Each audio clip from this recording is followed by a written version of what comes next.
Bonjour, bienvenue dans Dialogue littéraire. On embarque tout de suite pour de nouvelles rencontres. Au sommaire ce mois-ci, le journaliste Pierre Péan nous livre son analyse sur les origines des conflits au Rwanda au début des années 90. Et Pierre Assouline nous présente son autobiographie romancée de l'un des personnages de la Bible, Job. Mais tout de suite, on s'intéresse à une bande dessinée et à son scénariste, Le chanteur sans nom, écrit par le Brestois Arnaud Le Gouefflec. Ce dernier est un artiste éclectique, c'est le moins qu'on puisse dire, puisqu'il écrit entre autres des romans, des chansons, des scénarios de bande dessinée, mais il joue aussi de la musique, il organise des festivals et il édite des livres. À travers sa BD Le chanteur sans nom, il a voulu faire revivre ce personnage, le chanteur masqué, un chanteur anonyme des années 30, bien intrigant. Arnaud Le Gouefflec, bonjour. Bonjour. Merci d'être avec nous à la librairie Dialogue aujourd'hui. Vous venez pour dédicacer votre nouvel album, Le chanteur sans nom, publié aux éditions Glénat et avec la collaboration d'Olivier Balèze. Alors, Le chanteur sans nom, pouvez-vous nous expliquer comment est-ce que vous avez eu connaissance de l'existence d'un tel personnage ? C'est un hasard en fait lors d'une promenade à la discothèque Arpège de Brest, où j'ai emprunté une compilation de chansons de Vincent Scotto, un auteur-compositeur de chansons dans les années 20. Et parmi la pléiade d'interprètes qui chantaient ces chansons, il y avait Le chanteur sans nom. Alors forcément, ça m'a un peu intrigué. J'ai regardé les notes de pochette à l'intérieur du CD et j'ai lu Le chanteur sans nom se produisait masqué et est depuis tombé dans l'oubli. Alors ça m'a fait rire. Forcément. Et puis il y a deux dames d'un certain âge qui ont laissé des commentaires sur mon blog en me disant on est très ému de voir le visage de Roland sur votre blog. Nous on l'a bien connu. Alors il y en a une qui l'avait connu dans les années 20 à Montmartre quand elle était petite et l'autre qui avait vécu une histoire d'amour avec lui dans les années 60. Alors je me suis dit qu'il y avait sûrement une histoire à raconter. Pourquoi est-ce que vous avez eu envie de raconter son histoire ? Est-ce que c'est le fait qu'il soit tombé dans l'oubli ? Est-ce que c'est d'avoir eu le contact avec ces deux femmes ? Au départ, c'est l'attrait du masque, c'est le goût pour le masque, le mystère. Il y a déjà quelque chose d'attirant dans le fait d'aller fouiller, d'aller chercher, d'aller essayer de trouver des informations sur quelqu'un qui a disparu et qui en plus c'est l'anonyme masqué. Enfin bon, c'est fantomas, quoi. Il y a un côté romanesque. Et donc ensuite, on a envie de raconter la vie de ce type tout simplement parce que la vie du chanteur sans nom, c'est un roman. Plus j'en découvrais, plus j'étais stupéfait et je me demandais quand est-ce que ça allait s'arrêter, parce qu'il y avait des anecdotes de plus en plus invraisemblables et en fait ça s'arrêtait jamais, quoi. Voilà, donc au bout d'un moment ça finit par faire un livre. La question que pose cet album, vous me direz si c'est le cas ou pas, parce que ce personnage, le chanteur sans nom, avait quand même une vie pas très honnête avec ses amis, Ouais. Il mentait beaucoup, il volait certains de ses amis, et par ailleurs, c'était quelqu'un qui faisait beaucoup rire son entourage, dont notamment Edith Piaf, qui était une amie à lui. Est-ce qu'on peut lui pardonner finalement tous ces petits larcins par rapport à la joie qu'il a pu promouvoir autour de lui ? Vous avez raison, c'est ça la question finalement. C'est ce qui nous a apparu au fur et à mesure qu'on commençait à échafauder le projet avec Olivier. C'est comment est-ce qu'on peut avoir envie de parler encore de ce personnage, puisque il a par certains côtés, il n'était pas très recommandable. Et je pense que le fait aussi qu'il y ait des dames qui aient encore envie de parler de lui, qu'il y ait beaucoup de gens qui n'aient pas fini de dire ce qu'ils avaient à dire sur le chanteur sans nom, il a réussi le tour de force de laisser un excellent souvenir à tout le monde. Donc c'est un peu le paradoxe, hein. C'est un type à qui il est impossible d'en vouloir. Voilà. Pourtant, il y aurait des raisons, mais bon, voilà. Alors, c'est la deuxième fois que vous travaillez avec Olivier Balèze, Oui. en tout cas pour un deuxième album. Qu'est-ce qu'il y a entre vous qui fait que ça marche si bien ? Est-ce qu'il y a d'autres projets en cours ? Comment est-ce que se fait la collaboration entre vous ? Ça a collé tout de suite entre nous humainement, mais on n'a pas eu l'occasion beaucoup de se voir parce qu'Olivier il habite au Chili et moi à Brest, donc deux endroits très reculés, voilà. Et du coup on discute, on travaille par internet en fait. Et souvent ça m'arrive d'envoyer à Olivier une page de scénario le soir. Après je vais me coucher et quand je me lève le matin, il a griffonné un storyboard. Enfin on a une espèce de jeu comme ça de dynamisme l'un par rapport à l'autre qui fonctionne. Bon, après c'est comme ça s'explique pas. Sans me donner d'espoir, adieu, bonsoir. Intéressons-nous maintenant au livre Carnage du journaliste d'investigation Pierre Péan. Ce livre, qui fait suite à Noir Fureur, Blanc Menteur, revient sur le génocide rwandais et sur ses origines. Cette enquête vient également s'ajouter aux très nombreuses déjà réalisées par Pierre Péan, comme celle notamment sur le passé de François Mitterrand, la jeunesse française, celle sur le journal Le Monde, la face cachée du monde, ou encore celle sortie plus récemment sur Bernard Kouchner, Le Monde selon K. Pierre Péan, bonjour. Bonjour. Bienvenue à Brest, où vous venez à la librairie Dialogue nous présenter votre nouvel ouvrage Carnage, un livre enquête, un livre somme finalement de nombreuses enquêtes que vous avez menées en Afrique. Alors suite à Noir Fureur, Blanc Menteur, vous prenez le contre-pied d'une situation qui, médiatiquement parlant, est très consensuelle.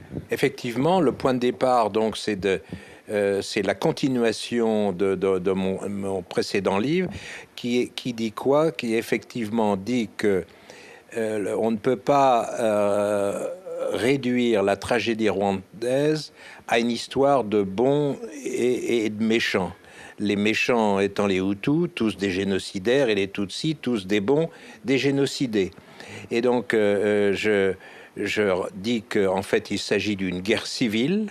Et le point de départ de toute mon histoire, c'est de dire que le génocide qui existe bien a été déclenché par un attentat contre l'avion qui transportait l'ancien président du Rwanda. Et moi, je dis que le commanditaire de cet attentat, c'est le président actuel du Rwanda.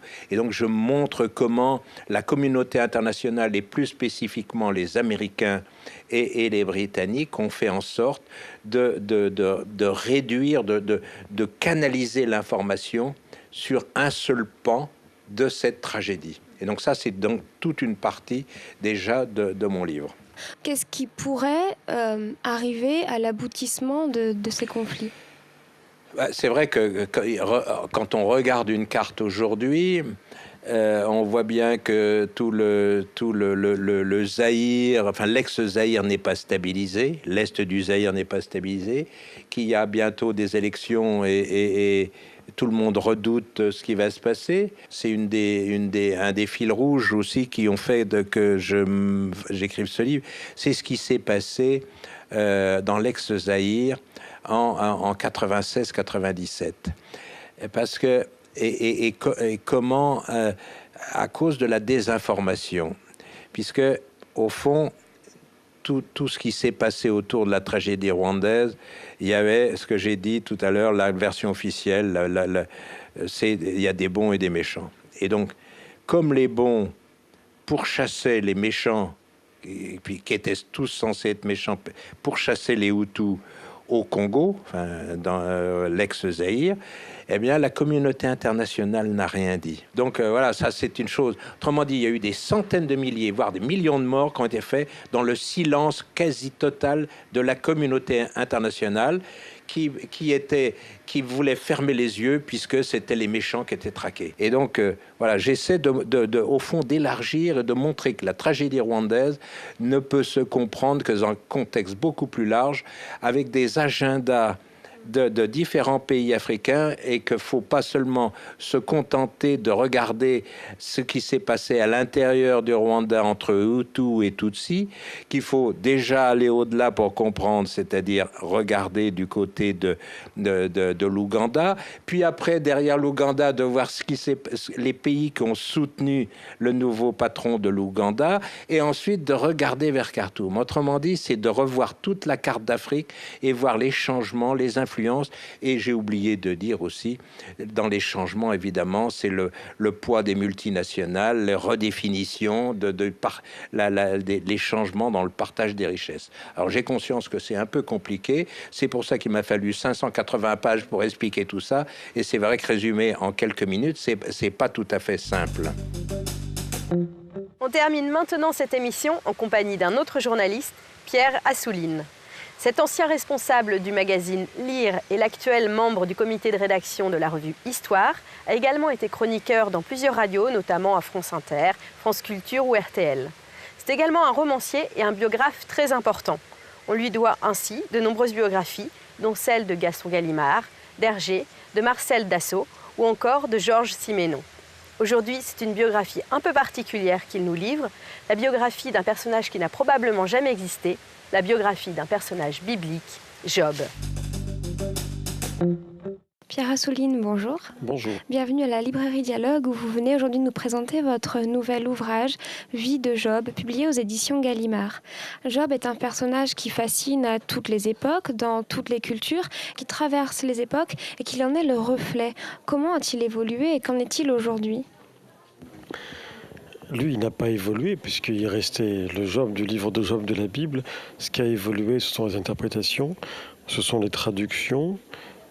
Forcément, puisque chaque traduction et chaque interprétation est le reflet de l'époque qu'il a enfantée. Job est un craignant Dieu, c'est ça qui fait son caractère universel. Il a tout bien, et puis soudain on lui prend tout. Ses amis lui disent, si tu as été ainsi châtié par Dieu, c'est que tu le méritais. C'est que tu as dû commettre une faute quelque part. Et lui dit non. Les trois traditions monothéistes s'en sont emparées, que ce soit les juifs bien sûr, mais les chrétiens. Et puis l'islam aussi, puisque dans le Coran, il y a 4 sourates avec Job, enfin Ayoub, même dans des régions qui n'ont rien à voir avec la naissance du monothéisme, vous le retrouvez. C'est ce qu'on appelle le juste souffrant. Donc il fait une enquête non seulement sur Job et le livre de Job, mais surtout comment ce livre a influencé la vie des hommes jusqu'à aujourd'hui. Et bien entendu, au XXe siècle, Job est passé par Auschwitz, en quelque sorte. Et le XXe siècle n'a pas pu faire l'économie de se demander pourquoi tant de gens ont été déportés, pourquoi des enfants ont été massacrés dans des camps. Comment expliquer le silence de Dieu? Comment expliquer son retrait à ce moment-là? Et comment ce livre, finalement, aide les hommes à affronter le mal? Vous parlez de roman. Est-ce le genre d'écriture qui permet une plus grande liberté? Pour moi, sans aucun doute. C'est le roi des genres. Pour s'en convaincre, il suffit de lire Don Quichotte. Don Quichotte de Cervantes, il y a 2 tomes, et c'est extraordinaire parce que au 2e tome, il se permet une liberté par rapport au premier. C'est d'une modernité incroyable, mais ça c'est un lieu commun, mais c'est beaucoup plus moderne dans la facture, dans l'écriture, que ce qu'on lit aujourd'hui. Dans un roman, on fait ce qu'on veut, on met qui on veut. Le romancier, c'est Dieu le Père. Il crée des personnages, il les tue. Il n'a aucune justification à donner, si ce n'est celle d'un absolu de la littérature. Vous adoptez une structure très biblique pour cet ouvrage, avec des chapitres et de nombreux paragraphes fragmentés. Pourquoi est-ce que vous avez choisi cette structure? Ça s'est imposé, en fait, à force de lire et de relire la Bible. La conception par fragments s'est imposée. Il y a une continuité, ça se lit en continuité comme une histoire. C'est une histoire avec un fil rouge. Parce qu'en plus, je suis un grand lecteur de fragments. Que ce soit des fragments de Pascal Quignard ou de Sioran ou d'autres. J'aime beaucoup cette forme-là. Et je trouvais que ça correspondait parfaitement à mon projet littéraire. Et de surcroît, c'est quand même un gros livre, il n'y a pas d'index. Et je me suis dit que peut-être les lecteurs qui auront aimé le livre auront voulu, après l'avoir lu, peut-être pas le relire, mais relire certains passages. Or, chaque fragment a son autonomie. Et voilà, l'émission touche à sa fin. Je vous dis au mois prochain et je souhaite de très belles vacances de Pâques à tous ceux qui partent en congé. Kenavo!